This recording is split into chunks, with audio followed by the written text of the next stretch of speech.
So TJ Houshmandzadeh went ahead and opened up to James Harrison. It's a weird way to start this video off. About the contract negotiations with the Bengals and how truly frustrating it was trying to negotiate with the Bengals front office. Now, obviously, right now, Shamar Stewart and Trey Hendrickson are currently in that situation.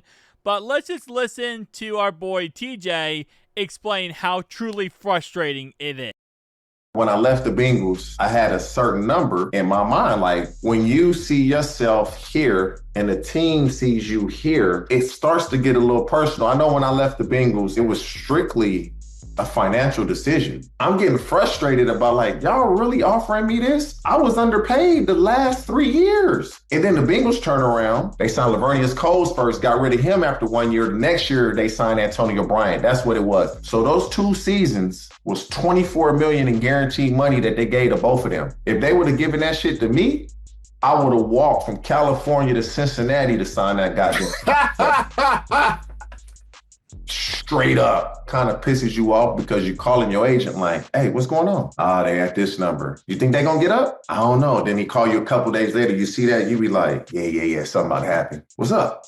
Same thing. So then you start to get frustrated. Man, don't even take their calls no more. Fucking we leaving. Like it starts to make you angry. So then when you resign, you happy that you resigned, but you still had that animosity over the months of them BSing it. Damn, I know they regret that. Yeah, so let's break that down. Because again, this is something that currently is going on, has gone on with Jamar Chase and T. Higgins. Obviously, both of them end up signing, but a few years later, it's frustrating. This is why, the Bengals front office, when it comes to negotiations, it's impossible. It's absolutely impossible. So I do feel bad for TJ, 100%. I will say I didn't like him using GD in that, but that's my personal opinion. I don't like that. But anyway, outside of that, when it comes to the contract negotiations, yeah, this is where I've said many times with the trade situation especially, it's toxic. This whole situation is very, very toxic. And what it seems like is because, as TJ said, they BS you so much back and forth. And we heard it with Trey where they didn't talk to Trey for a very long time. They didn't talk to Shamar Stewart for a very long time. You create this animosity, this toxic environment where you don't want to play for them anymore. And even if you end up playing for them, you have this in the back of your head that you might want out of town. You might want to go somewhere else because of how they go about their business.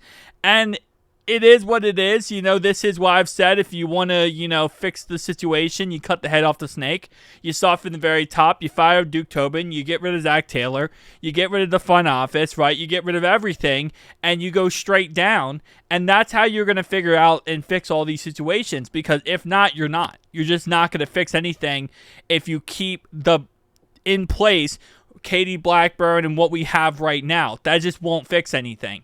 So yeah, and again, we had Shamar Stewart publicly bashing the team. We had Trey Hendrickson saying how this is now personal and he will sit out the season. Like, it's a mess. And it's almost to a point where, again, I've said many times, the Bengals front office, they're petty. They're very, very petty. And they will go beyond reasonable amounts to kind of go with their pettiness. If they feel like, hey, you said something against them like Trey has or Shamar Stewart has, they'll be petty and they'll draw out this process farther and farther, way more than it has to be. And that's just kind of how they do their business, which, not many players like. This is why the Bengals front office has had a very negative reputation when it comes to players is because of this exact same reason. They do this with everyone. It's not like they pick and choose. They do this with everybody. And it's frustrating and it just creates this really toxic environment.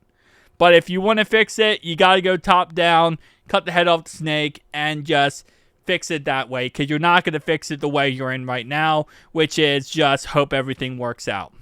But hey, again, the situation, hopefully the Bengals front office eventually, and again I say hope because we really do hope here, that they eventually realize, look at the Jamar Chase situation. You could have paid him so much less money if you would have not been like this and signed him a year ago.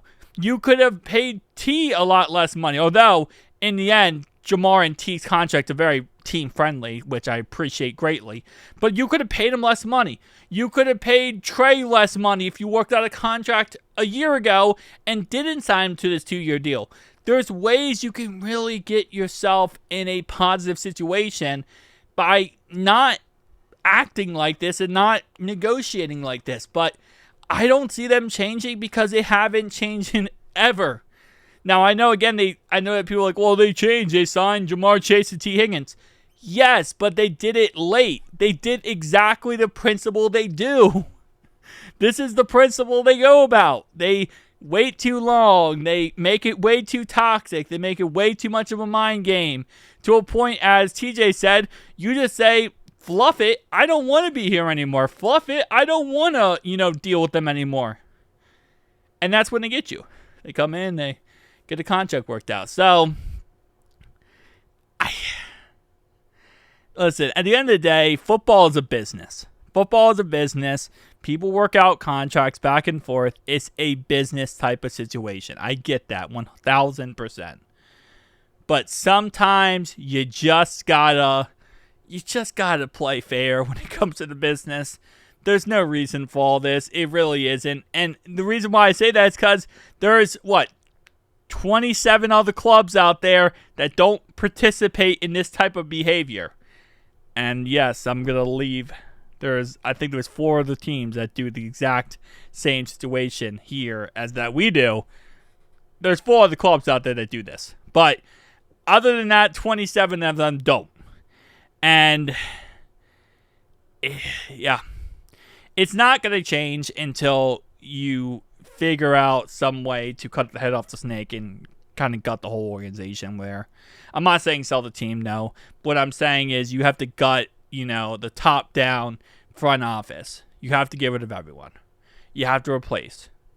So that's really the best way you could go about it. What you really should do is you really should get a GM in there that really has a good track record, who can run the ship, kind of like a Bill Belichick type, not exactly like Bill, but the mindset of Bill, where he can run the ship, he can bring in his guys, he can really, completely, he has earned the respect that he's going to be a good, a good coach, right? He's going to be a good GM. He knows what he's doing. That's what you really need.